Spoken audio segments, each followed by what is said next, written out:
You're watching Shravane Mukti channel.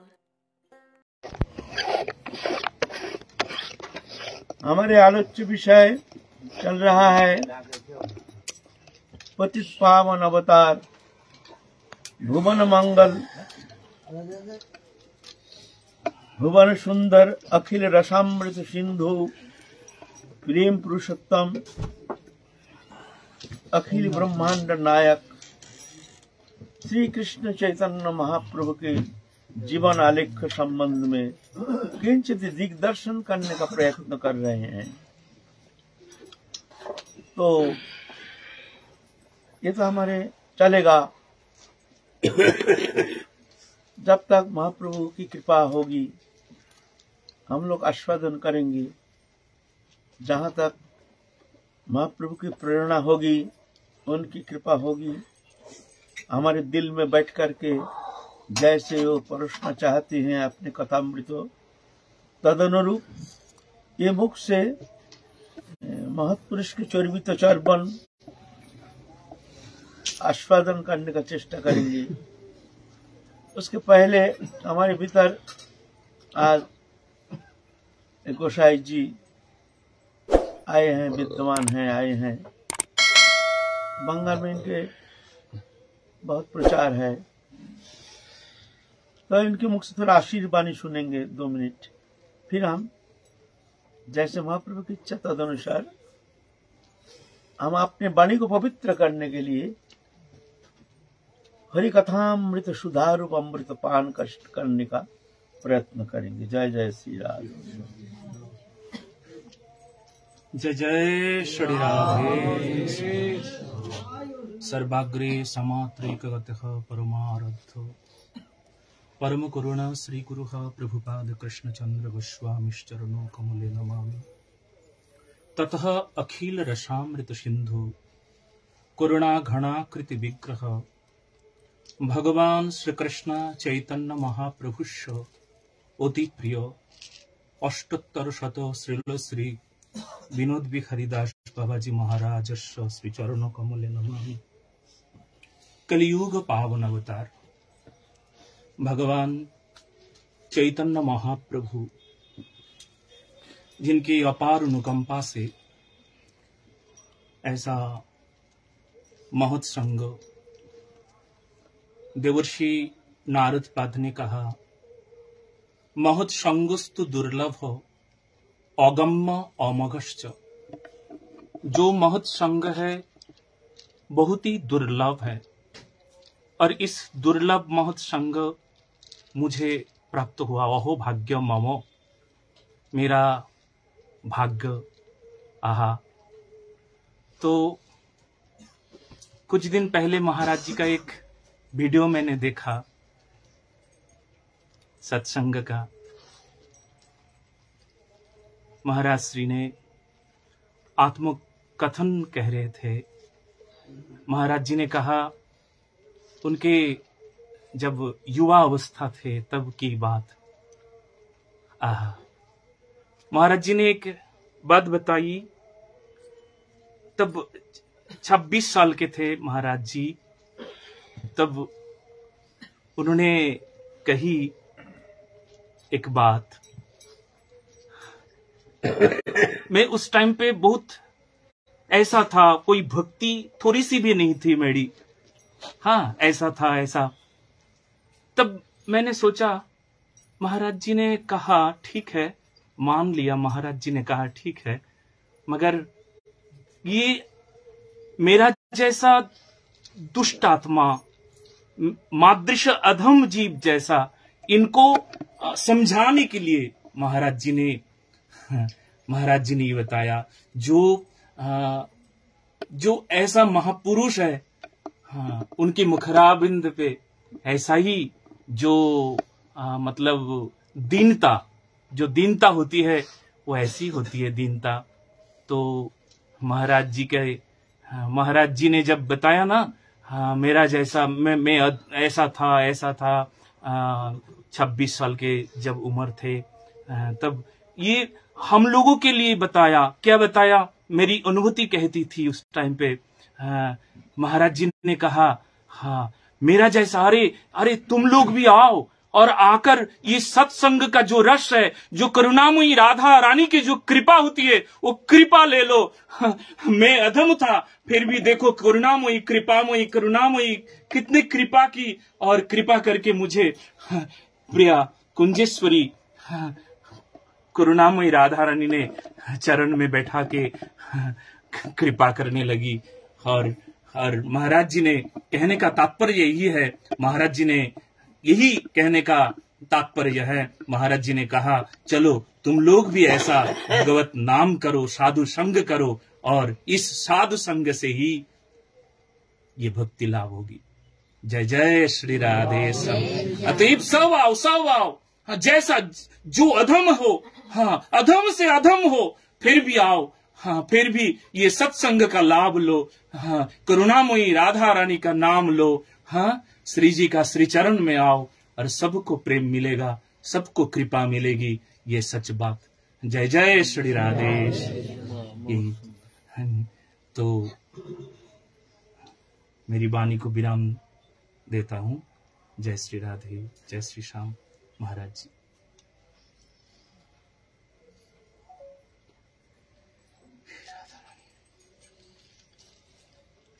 जय जय श्री राधे श्याम। भुवन पावन अवतार प्रेम पुरुषोत्तम श्री कृष्ण चैतन्य महाप्रभु के अमृतमय गाथा, अमृतमय लीलामृत श्रवण करने मात्र ही कर्ण कुहर से प्रवेश करके अंतःकरण में जाकर के उनके अंतःकरण को परिशुद्ध करने में समर्थ है ये कथामृत महाप्रभु की अमृतमय कथा। नरो लीलावत कैवल्यम, भगवान जब लीला करते हैं साधारण एक मनुष्य चित लीला करते हैं, देखने में लगता है मनुष्य चित लीला, लेकिन नहीं, वो तो अगम्य चिन्मय दिव्य है, वो तो मन बुद्धि के अगम्य है, वो अनुभव वेद्य है, वो कृपा साध्य है। जब भगवत कृपा होती है, कृपा कब होती है? जब उनके चरण में कायमन वचन से समर्पित हो जाते हैं, तभी जाकर के भगवत कृपा से वो अगम्य वस्तु उनके हृदय में प्रकाश कर देते हैं प्रभु कृपा करके। तेषांगे वो अनुकंपर तो अहं अज्ञानजं तम नाशय में आत्मभावस्तु ज्ञानी दिव्य वाच्यता। बोलते हैं ऐसे भक्त को मैं कृपा करने के लिए, किसको? तेषांग सतत युक्तानंग भजतांग प्रीतिपूर्वकम, हर समय हमसे युक्त रहते हैं।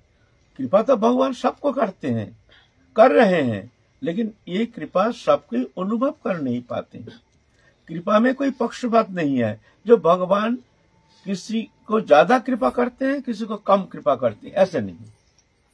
लेकिन जिस हृदय स्वच्छ होता है, निर्मल होता है, समर्पित तो होते हैं, उस हृदय में वो कृपा, प्रभु की कृपा से वो अनुभव करने में समर्थ हो जाते हैं। वो कौन हृदय है, कौन सा हृदय है?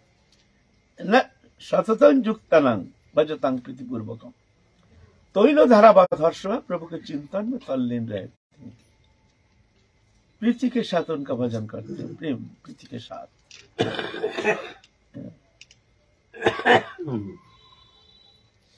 ऐसे भक्त को मैं ददामी बुद्धि जो गंग जिनमाऊं उपजानती, ऐसे भक्त को मैं बुद्धि देता हूं जो समर्पित आत्मा है, हर्ष में युक्त रहते हैं। अरे सबको तुम देते क्यों नहीं बुद्धि? बोलते कैसे देंगे? वो तो समर्पित तो नहीं है, वो तो आपने को बुद्धिमान समझ रहा है। वो आपने को बुद्धिमान समझने का कारण भगवान कहते हैं, मैं कहता हूं ठीक है, तुम अपनी बुद्धिमत्ता के द्वारा तुम आगे चलते रहो। देखो जब तुम हार जाओगे, जब देखो कि तुम्हारे चेष्टा के द्वारा, तुम्हारे बुद्धिमत्ता के द्वारा वहां पहुंचना संभव नहीं है, जब कायम वचन से तुम इस तरह से समझ जाओगे, तब जाके हमारे शरण में आ जाना, फिर जाके हम तुमको बुद्धि देंगे। तुम तो बुद्धिमान मान रहे हो ना, इसीलिए हम बुद्धि देते नहीं। ऐसे समर्पित आत्मा जो है उसको मैं बुद्धि देता हूं। है ना। तो भगवान कृपा करके भक्त के हृदय में बैठ करके वो लीला रस को आस्वादन कराते हैं। तेषांगे मौनुकंपर्थ अहं अज्ञानजं तमो नाशयामि आत्मभावस्थ ज्ञानी दिव्य भविष्यता। उनका कृपा करने के लिए उनके हृदय में बैठ जाता हूं मैं, और उनके भीतर भक्ति रूप प्रदीप को प्रज्वलित कर देता हूं। ये मैं करता हूं। तो ऐसे महाप्रभु के जो शरणागत हैं तो वो ये लीला समझने में समर्थ होते हैं, आस्वादन करने में समर्थ होते हैं, और वो लीला अनुसरण करके जीवन को धन्याति धन्य करने में समर्थ हो जाते हैं, है ना। ऐसे चिन्मय दिव्य लीला। तो महाप्रभु लीला कर रहे हैं नवद्वीप में। आप कीर्तन लीला आनंद में निमग्न है। अद्भुत आनंद की ज्वार एक तरंग में बह रहे हैं पूरा नवद्वीप वासी। दिग दिगंत में सब कीर्तन मंडली लेकर के जा रहे हैं। महाप्रभु भेज रहे हैं, जाओ हरिनाम प्रचार करो। सब जा रहे हैं, दिग दिग जा करके हरिनाम प्रचार कर रहे हैं। हरे कृष्ण महामंत्र में दिगंत मुखरित करके हरिनाम संकीर्तन में वायुमंडल को निर्मलीकरण करते हुए एक आनंद के एक तरंग जैसे बह रहे हैं दिग दिगंत में।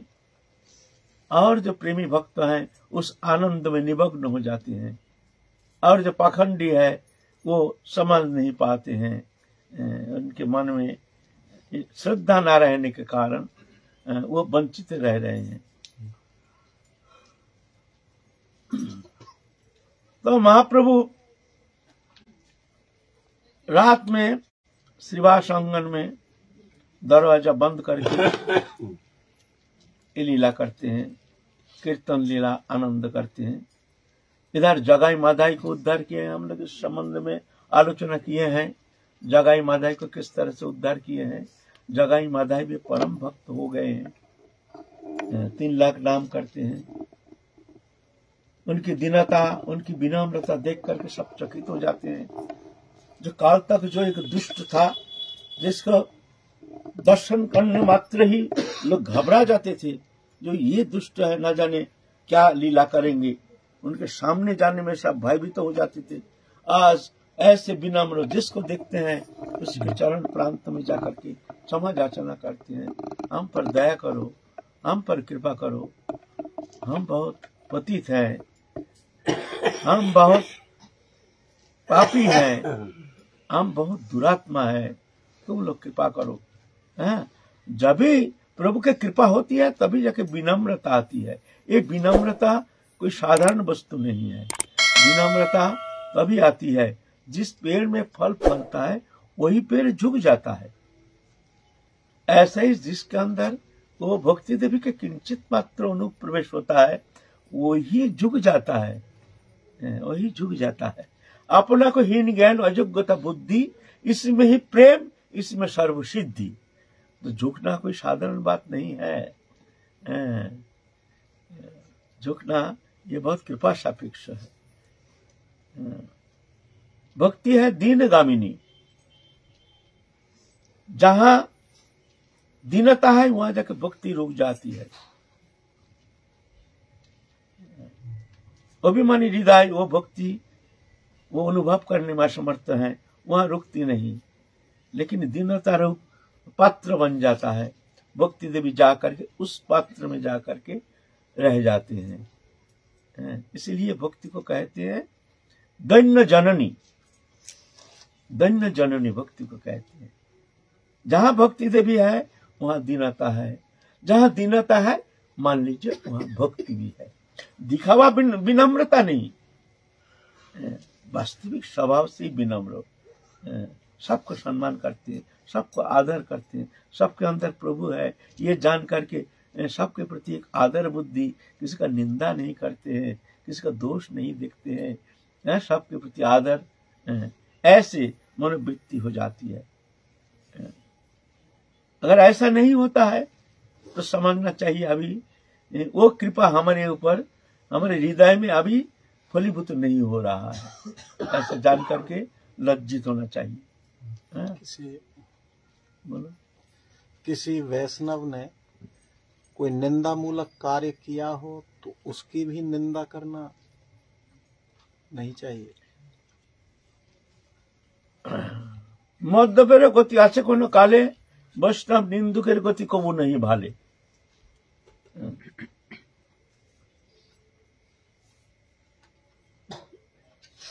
महाप्रभु ये कहते हैं निंदा निंदा नहीं को कार्य सबे पाप लाभ, एते कि न करे निंदा महाभाग।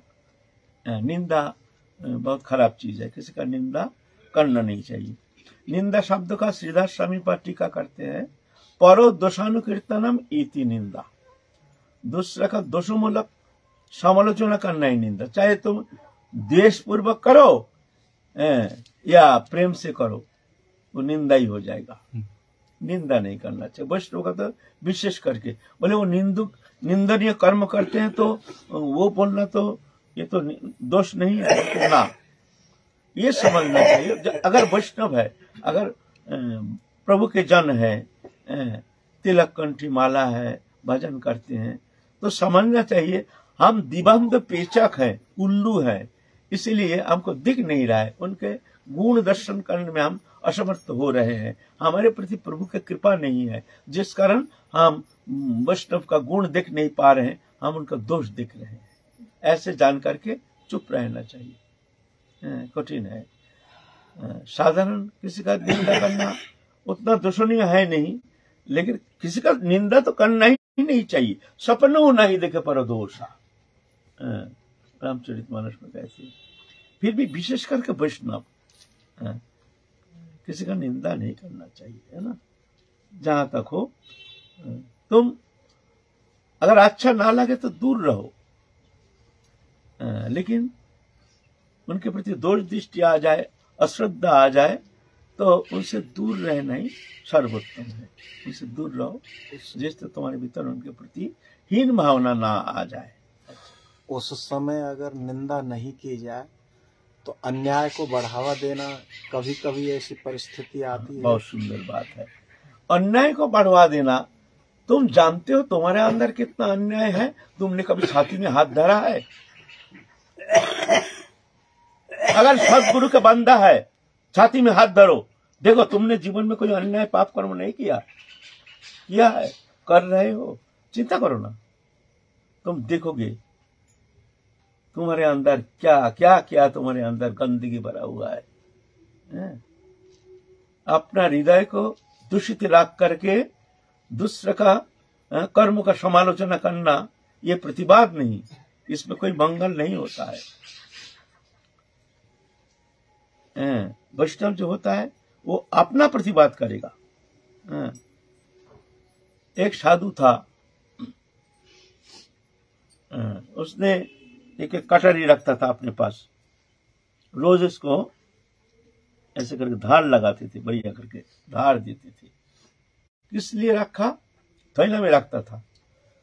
अगर हमने कोई वैष्णव का निंदा किया, कभी हमने कोई गलत कर्म किया, हमारे द्वारा कोई गलत कर्म हो गया, किसी वैष्णव को दुखी किया, किसी वैष्णव का निंदा किया, कोई वैष्णव अपराध किया, तो ये कटोरी से मैं अपना मस्तक को छेदन कर दूंगा।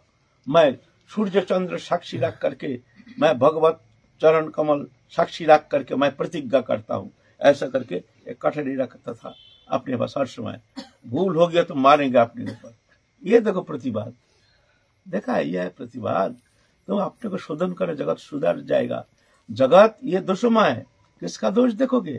प्रतिवाद करो। अपना जो तुम्हारे भीतर गंदगी है, तुम्हारे भीतर जो पाप मलिनता है, उसको कौन दूर करेगा? उसके प्रति तुम्हारा ध्यान नहीं। तुम दूसरे का दोष देख करके उसका प्रतिवाद करने के लिए तैयार हो जाते हो। तुम्हारे अंदर जो गंदगी है उसका प्रतिवाद कौन करेगा? तो ये बात चलता नहीं। क्षमा करे, जैसे इनने वो प्रश्न रखे, प्रतिवाद अगर मतलब आश्रमिक जीवन पे कुछ क्षेत्र पे अगर प्रतिवाद ना करे तो पूरा अव्यवस्था हो जाएंगे, पूरा अव्यवस्था हो जाएंगे। प्रतिवाद में कुछ नहीं होता है। इसलिए अगर तुम्हारा गुरु है, अगर कोई महत पुरुष है कोई है, तो उनके साथ जाके आलोचना करो, स्वतंत्र रूप से तुम अगर कुछ करने जाओगे शायद इसमें तुम्हारा ही नुकसान हो सकता है। उनका कोई गुरु है आश्रम में? है तो अगर गुरु नहीं है, कोई नहीं है, तो वो आश्रम में रहना ही नहीं चाहिए। वो तुम्हारा मंगलकारी नहीं है। अगर गुरु है तो उनके पास, उनके सानिध्य में जा करके उनसे आलोचना करो, उनसे बोलो, वो क्या कहते सुनो, करके तुम कर्तृत्वाभिमान लेकर के अपने ऊपर सब जिम्मेदारी लेकर के तुम सोचते इसका हम कुछ विधान करेंगे, ये करेंगे, ऐसा करेंगे, तैसा करेंगे, ये तो तुम्हारा अहंकार है। ये अहंकार तुमको नष्ट करेगा, ये सीधा बात है। अगर कोई आचार्य है ऐसा आश्रमिक जीवन में तो पहले बड़े प्रेम से उनकी विषय आलोचना। अगर मान लो ऐसा कोई है नहीं हुआ तो वहां छोड़ के जाना ही अच्छा है।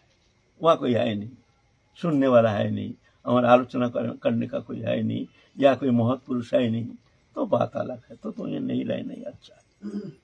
किसी साधक का मन में अगर ऐसे भाव रहे जे हमारे आचार्य, हमारे गुरुजी वो लीला आनंद में डूबे हैं, हम ये सब झमेलों को उनके मतलब ऐसा भाव रहे कि उनके चरण में क्यों निवेदन करेंगे, ऐसे भी भाव रहे कि गुरुजी को क्यों, मतलब ये स्वतंत्रता शायद हो भी सके।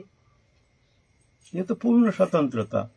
तुम सोच रहे हो, तुम जाके देखो, बात करके क्या कहते हैं, तुम्हारे संतोषजनक उत्तर देते हैं कि नहीं इस विषय में। गुरु है तो गुरु चरण में, गुरु सान्निध्य में जाकर के तद्विद्धि परिपातेन परिप्रश्न सेवया उपदीक्षन्ति ते गानं गणेन तत्त्वदर्शिनः। नहीं तो विशृंखल हो जाएगा। बहुकर्ता और बहुकर्ता दोनों ही हानिकारक हो जाता है। घर में अगर बहुकर्ता होता है और बहुकर्ता होता है तो वो संसार में शांति नहीं रहती है ना। अब मान लो ये करता है, ये सोचते हम कुछ विधान करेंगे, और सोचते हम कुछ विधान करेंगे, और सोचता हम कुछ ऐसे करेंगे, और सोचता हम कुछ ऐसा करेंगे, तो वो आश्रम हो या संसार हो वो तो बिखर जाएगा। वहां तो शांति कहीं आना संभव नहीं है। अच्छा, फिर महाप्रभु तो कीर्तन आनंद में निमग्न है, वहां बहिर्मुख कोई लोगों का प्रवेश अधिकार है नहीं, किसी का प्रवेश अधिकार है नहीं।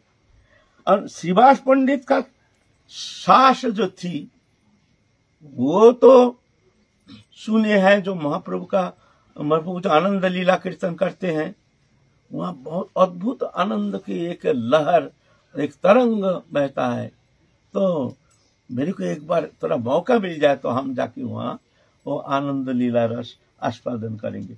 लेकिन बहुत बार कहा है श्रीवास पंडित को और भक्तों को निवेदन किया, जो हमको एक बार थोड़ा सा कुछ समय के लिए थोड़ा सा हम देखेंगे महाप्रभु कैसे कीर्तन करते हैं, कैसे भरपूर कीर्तन करते हैं, वो आनंद कैसे है। हमारी मन में इच्छा होती है, मेरे मन में भी शुद्ध भावना है, आप लोग थोड़ा सा हमको सहयोग दीजिए। मेरी मन की बड़ी तमन्ना है हम थोड़ा महाप्रभु कीर्तन आनंद में निमग्न हो जाएंगे। तो वहां स्त्री जाति का तो प्रवेश है नहीं वो कीर्तन आनंद में।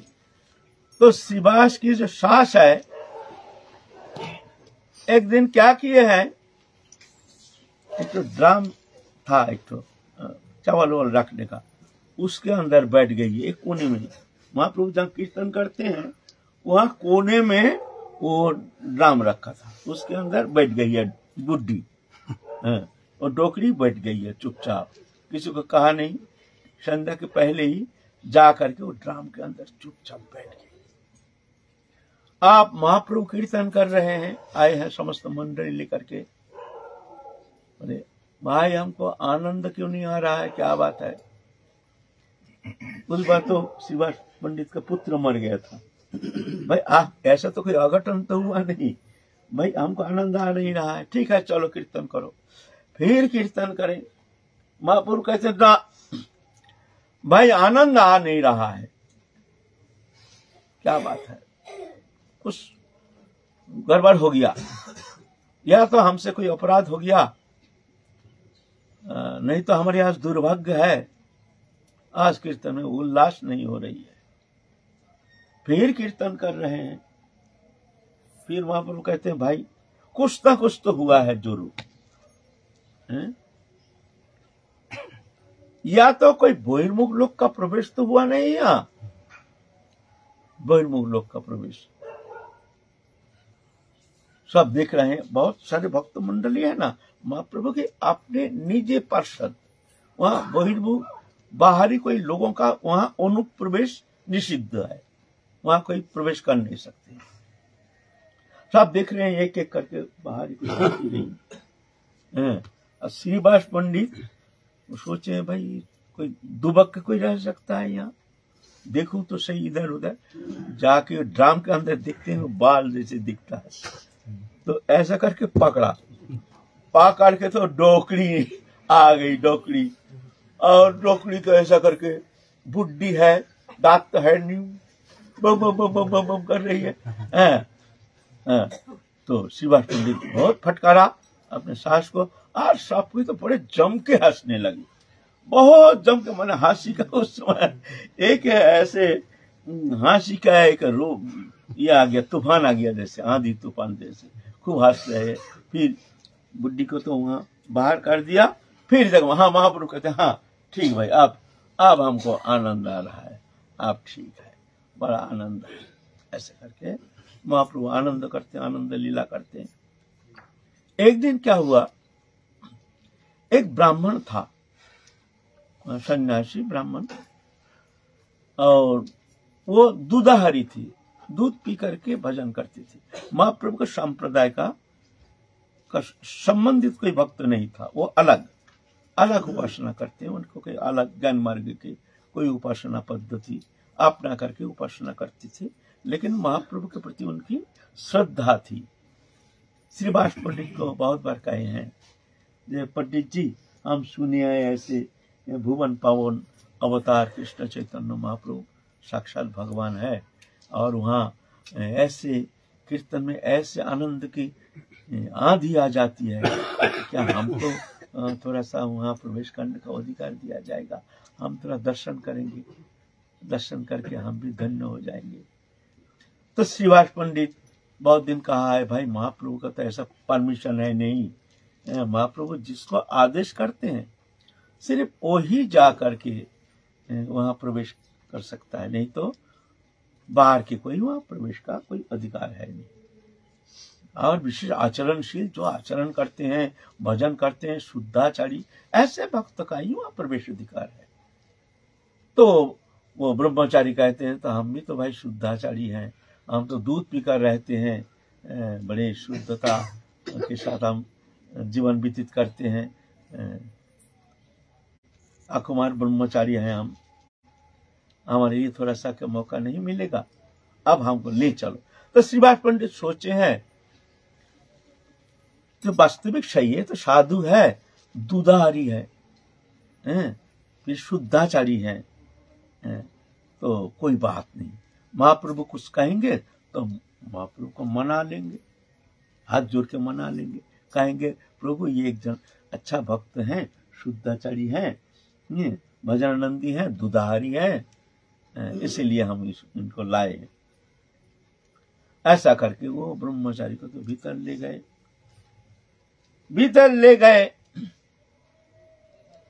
आप महाप्रभु कीर्तन कर रहे हैं, फिर वही लीला, भाई आज हमको आनंद आ नहीं रहा है, क्या बात है, हमको भाई आज आनंद नहीं है। भाई क्या हुआ, उस दिन श्रीवास पंडित का पुत्र वियोग हो गया था। फिर श्रीवास की जो सास है देवी, वो आ गई, ठीक है, लेकिन आज तो भाई ऐसा कुछ है नहीं, आज हमको उल्लास क्यों नहीं हो रहा, आनंद क्यों नहीं हो रहा है। अच्छा चलो कीर्तन कर रहे हैं, नहीं भाई मजा नहीं आ रहा कीर्तन में, वो आनंद नहीं, क्या बात है। अच्छा सही से ही बताओ, कोई बाहरी लोग तो यहाँ प्रवेश नहीं किया है। तो श्रीवास पंडित थोड़ा सा घबरा रहे हैं, जो महाप्रभु अब तो हमको फटकार देंगे, आप सही कहेंगे, जो हम बुला के लाए हैं ब्रह्मचारी को, वो सदाचारी हैं, और ऐसे कुछ भी हो, महाप्रभु का आदेश तो हमने लिया नहीं, हमने सोचा है महाप्रभु भीड़ के अंदर कहाँ महाप्रभु उतना खबर लेंगे, यानी है शुद्धाचारी और श्रद्धालु है, श्रद्धालु है, सदाचारी है, ब्रह्मचारी है, पावहारी है, दूधाहारी है, ऐसा भक्त रहने से महाप्रभु थोड़ी पता चलेगा जी ऐसे समझ करके कुछ कहा नहीं, लेकिन आप जब महाप्रभु कह रहे हैं भाई ये सही सही बात, कोई बाहरी लोग का यहाँ लोग प्रवेश हो गया कि नहीं, तो श्रीवास पंडित तो कहते प्रभु, हाँ प्रभु एक व्यक्ति आया है, लेकिन प्रभु वो ना बहुत शुद्धाचारी ब्रह्मचारी, आबाल ब्रह्मचारी और दूधाहारी, सिर्फ दूध पी के रहते हैं, खूब भजनानंदी है। इसीलिए प्रभु आपके आदेश बिना ही हम उनको भीतर ले आए हैं। प्रभु हमारे अपराध का क्षमा कर दीजिए। प्रभु तो एकदम आग बबूला हो गए। दूधाहारी होने से ही हमको मिल जाता है, प्रेम मिल जाता है, ब्रह्मचारी होने से ही हमको मिल जाता है। इतना घमंड, इतना घमंड।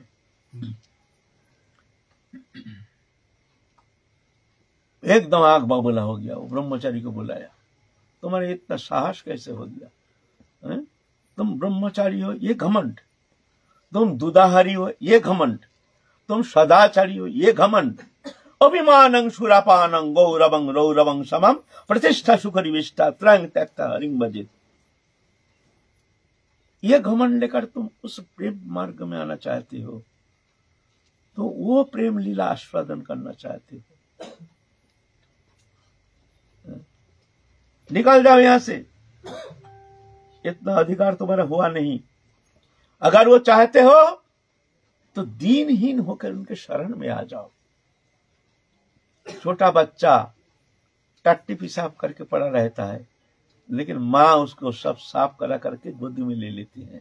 वो कुछ जानता नहीं है, कौन समर्पित है, माँ को छोड़कर कुछ जानता नहीं। इसीलिए माँ भी बच्चा को छोड़कर कुछ जानता नहीं। कहीं जाते हैं, माँ बच्चा को गोदी में लेके जाते हैं। भूख लगता है, बच्चा कहता नहीं है, माँ जानते हैं हमारा बच्चा का भूख लग गया, माँ तुरंत जाकर उसको स्तन पान कराते हैं। हर स्थिति में माँ नजर रखते हैं। आप घर में गए, देखते एक छोटा सा बच्चा सोया हुआ है, तो आप ये समझना माँ कहीं दूर नहीं है, वो नजदीक ही है, कहीं रसोई घर में नहीं तो कहीं छोड़ के कहीं दूर गए नहीं, ये समझना। ऐसा ही जो शरणागत भक्त होते हैं, जो दीनहीन होते हैं, दीनहीन, कुछ जानते नहीं, बच्चा जैसे माँ को छोड़ के कुछ जानते नहीं, माँ के सिवा कुछ जानते नहीं, कुछ बोलना आता नहीं, कोई ज्ञान नहीं, कोई बुद्धि नहीं, लेकिन माँ को छोड़ के कुछ जानते नहीं है। हर स्थिति में माँ माँ माँ के गोदी में चढ़ करके शेर को भी पाम दिखाता है। ऐसे समर्पित हो, माँ उसको हर समय अपने गोदी में लेके चलते हैं, सब समय हर समय। तो ऐसे ही भक्त जो होते हैं ऐसे ही होते हैं, निराभिमानी, ऐसे ही समर्पित हो, ऐसे ही ठाकुर जी को छोड़कर कुछ जानते नहीं, ऐसे ही समर्पित आत्मा। जेतु सर्वाणि कर्माणि मयि सन्न्यस्तमत्परा अनन्यनैव योगेन मां ध्यायन्ति उपासते तेषाम् अहं समुद्धर्ता मृत्यु संसार सागरात् भवामि रचयात् पार्थ मयि अभिषिक्त चेतसाम्। भगवान कहते ऐसा जो भक्त है, मैं उसको बहुत जल्दी, मैं अपने कृपा के बल पर उसको संसार सागर से पार करके अपना पास बुला लेता हूं। ऐसे जो भक्त समर्पित आत्मा होते हैं, उसके उद्धार करता मैं बन जाता हूं। उसको उद्धार होने के लिए उसको चिंता करने का आवश्यकता नहीं है। तेषां अहं समुद्धर्ता मृत्यु संसार सागरात्, मृत्युमय संसार से उद्धार करने वाला मैं बन जाता हूं। उसको चिंता करने का ही जरूरत नहीं है। और क्या ना, अचिरात, बहुत जल्दी, यह समर्पित आत्मा। तो ऐसे जो भक्त हैं, भगवान तो उनका दोष नहीं देखते हैं, उसका क्रिया नहीं देखते हैं, उसका अंदर क्या अपराध ये नहीं देखते हैं, उसका संस्कार देखते नहीं है, देखते ही समर्पित है। तमेव शरणं गच्छ सर्वभावेन भारत तत्प्रसादात् परं शांति स्थानं प्राप्स्य शाश्वतम। अर्जुन, सर्वत भाव से तुम उनके शरणागत हो जाओ। शरणागत माने कायम और वचन से उनके हो जाओ। शरणागत तुम क्या उनके हो जाओगे? तुम्हारा क्या क्षमता है? तुम उनके हो जाओगे? चेष्टा करने से ही हम हो जाएंगे ठाकुर जी का शरणागत, हम हो जाएंगे, इच्छा करने से हम शरणागत हो जाएंगे। तो शरणागति का लक्षण क्या है? शरणागति किसे कहते हैं? तुम समर्पण कर दोगे अपने आप को, ये भी अहंकार है ना, अहंकार है ना। हम समर्पित हो जाएंगे तो है ना, हम है ना। तो तुम कैसे समर्पण करोगे? तुम अपने मन को ही संयम करने में तुम असमर्थ हो, अपने इंद्रिय वृत्ति को तुम संयम करने में असमर्थ हो। तो कैसे तुम समर्पित हो जाओगे? समर्पण माने ये अहंकार को हटा देना, कर्तृत्वपन को छोड़ देना, वहां प्रभु का कर्ता बनाओ। जो कर रहे हैं प्रभु कर रहे हैं, जो हो रही है प्रभु की इच्छा, जो होगी प्रभु की इच्छा, ऐसे जानकर के दृष्टा बन के, छोटा बच्चा जैसे कुछ जानते नहीं है क्या हो रहा क्या नहीं हो रहा, ऐसा ही भगवान के ऊपर, प्रभु के ऊपर सब छोड़ के इस शरीर में, घट में प्रभु का कर्ता मान करके, खुद अकर्ता बन के, उनके दास बन के, प्रभु के प्रसन्नता के लिए जो कर्म संपादन करते हैं, यह समर्पण, यह समर्पण। जहां कर्तृत्व अभिमान, वहां समर्पण होना मुश्किल है। समर्पण का लक्षण क्या है? हम समर्पित है, इसका क्या लक्षण है? कौन लक्षण के द्वारा हम जानेंगे जब हम समर्पित हो चुके हैं व हो रहे हैं? बोलिए, लक्षण तो होगा ना। सभी तो समर्पित हैं, हम भी, आप भी, सब। जब भगवत भजन करने के लिए आए हैं तो समर्पण ही तो मूल साधना है। तमेव शरणं गच्छ सर्वभावेन भारत। शरणागति का लक्षण ये है, शुभ अशुभ कोई भी परिस्थिति में अगर तुम्हारी चिंता आ जाती है, विक्षेप आ जाती है, तो समझना तुम्हारा शरणागति हुआ नहीं। वहां कोई विक्षेप नहीं, कोई चिंता नहीं, हर स्थिति में शांत हो, क्योंकि कर्ता प्रभु है। कर्ता हम नहीं है, कर्ता प्रभु है। जो कर रहे हैं प्रभु कर रहे हैं। जैसे करोड़पति घर के नौकर नौकरी करता है, काम दिन रात करता है और बहुत अच्छी तरह से करता है, लेकिन वो जानता है जो ये घर का मालिक हम नहीं है। मालिक का करोड़ों रुपया आमदनी होने से नौकर का आनंद नहीं होता है, क्योंकि ये हम नहीं तो नौकर है। मालिक का करोड़ रुपया नुकसान होने से नौकर का कष्ट नहीं होता है, क्यों? यहाँ हम तो करता नहीं है ना। ऐसे इस घट में रह करके तुम करता नहीं, इसका हम कैसे जानेंगे? ना विक्षेप नहीं। दुखेषु अनुद्विग्नमना सुखेषु विगत स्त्रिया। जब कोई नुकसान हुआ तो हम तो करता नहीं है, प्रभु की इच्छा है, तो हमको क्यों विक्षेप होगा? करता प्रभु है। तो आया तो हर्ष नहीं, गया तो विषाद नहीं, शांत। कोई वस्तु नष्ट हो गया, करोड़ रुपया नुकसान हो गया, तो हमारा क्या गया? हम तो नौकर है ना, मालिक तो प्रभु है ना। तो हमारा क्यों चिंता की क्या कारण है? घर में आग लग गया तो हमारा क्या गया? किसका घर में आग लग गया? बढ़िया हुआ, जला दो। जैसे नामदेव भगवान ने क्या किया? परीक्षा करने के लिए उनका झोपड़ी में आग लगा दिया। वो बड़ा नाचने लगा, बाहर आके नाचने लगा। अरे प्रभु के कितनी कृपा है, देखो। अरे प्रभु के कितना, हमारे पति प्रभु के कितना कृपा। क्या कृपा? नहीं, हमारे झोपड़ी के प्रति भी हमारे आसक्ति हो सकती है, इसीलिए हमारे झोपड़ी में आग लग गया। प्रभु ने हमारे माया मोह ममता को नष्ट करने के लिए प्रभु के कितनी कृपा, देखो कितनी चिंता। जिस झोपड़ी में भी मेरी आसक्ति हो सकती है, वस्तु के प्रति हमारी आसक्ति हो सकती है, तो हमारी आसक्ति नष्ट करने के लिए प्रभु ने आग लगा दिया। आहा, आनंद है। प्रभु ये लोटा लेकर के अग्नि में दे रहे हैं। प्रभु ये भी बंधन का कारण, अपना लगता जो है लेकर के लो प्रभु अग्नि में देते हैं। प्रभु ये भी बंधन का कारण, ये भी बंधन का कारण, ये भी ले लो। यह समर्पण। दुखेषु अनुद्विग्नमना सुखेषु विगत स्त्रिया वीतराग भय क्रोधा स्थितो धीर मुनि लुच्यते। इतना सहज नहीं है आत्मसमर्पण। ये परीक्षण होता है अपने, जब किसी भी अवस्था में चित्त विक्षेप नहीं, तुम ही करता हो, तुम करा रहे हो, हम कर रहे हैं, बस हमारे द्वारा तुम तुम्हारे कर्म करा रहे हो। आया तो हर्ष नहीं, गया तो विषाद नहीं। ये भावना होनी चाहिए, तब जानना जो ये समर्पण है। अब चिंता आ जाती है, हाय हाय आप क्या होगा, हाय हाय आप क्या होगा, तो समझ लेना तुम्हारा समर्पण हुआ नहीं। चिंता है ना, करता हो तुम, कर्ता बनने के कारण तुम्हारी चिंता आ गई है, ये बात है। तो इस तरह से महाप्रभु ने वो ब्रह्मचारी को बड़ा फटकार के बाहर कर दिया। जब बाहर कर दिया, वो भी प्रभु की कृपा, बहुत कृपा, वो जाकर खूब रो रहा है, फुट के रो रहा है। अच्छा हुआ प्रभु, हमारे घमंड को तुमने नष्ट कर दिया प्रभु। तो हमको भक्ति मिले ना मिले, तुम्हारे चरण कमल मिले ना मिले, लेकिन प्रभु तुमने हमको इतना सुंदर ज्ञान प्रदान किया जो हमारे जीवन में एक मंगलमय एक सूचना है। हमारे अंदर एक घमंड था, प्रभु तुम हमारे घमंड को नष्ट कर दिया।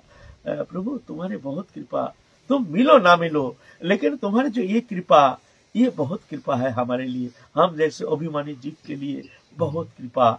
ऐसा करके वहां फुट के रो रहे हैं। ठीक किया प्रभु, हम तो अयोग्य हैं, हम तो वहां जाने का अयोग्य हैं, अभिमानी, हम ब्रह्मचारी हैं, हम शुद्धाचारी हैं। ऐसे अभिमान लेकर के, अभिमानम सुरापानम गौरवं रौरवं समम प्रतिष्ठा सुखरी विष्ठा प्रयंग त्यागता हरिंग भजे। प्रभु ये अभिमानी जीवात्मा है, तुम हमको बहुत अच्छा शिक्षा दे दिया प्रभु। अच्छा हुआ, बढ़िया, ये होना चाहिए था। तब महाप्रभु तो करुणा हृदय, वो तो परीक्षा ले रहे थे कि इसका हृदय कितना शुद्ध है, कितना समर्पण है। तो महाप्रभु तो हृदय विगलित हो गया, पतित पावन अवतार, वो तो शिक्षा देने के लिए बुलाया, आ जाओ, हंस के बुलाया। बड़े शर्म से लज्जित होकर के रोते रोते आए हैं नजदीक, छाती में भर लिया, भर करके उनको खूब आशीर्वाद दिया।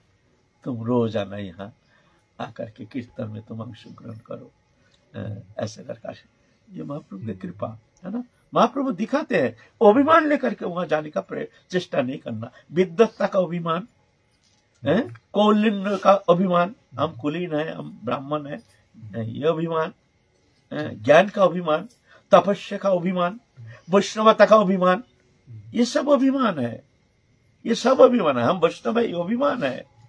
हम त्यागी है, ये अभिमान है। कौन सा वस्तु हमारा है, हमने त्याग किया, शरीर तक तुम्हारा नहीं, तो कौन सा वस्तु त्याग किया। अब त्याग का अभिमान लेके बैठे हो, मैं त्यागी हूं, ये भी अभिमान है ना, ये भी अभिमान है। तो इस तरह से महाप्रभु बड़ी अच्छा शिक्षा प्रदान की है।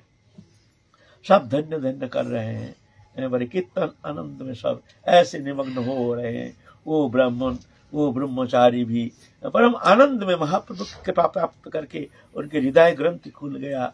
वो दिव्य भाव में आवेशित होकर के महाप्रभु कीर्तन में वो रोज आते हैं, रोज कीर्तन करते हैं, महाप्रभु के पार्षद बन गए हैं।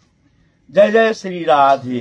फिर काल हम लोग आगे चलेंगे, महाप्रभु की ये अमृतमय लीला हम लोग आस्वादन करने के लिए प्रयत्न करेंगे।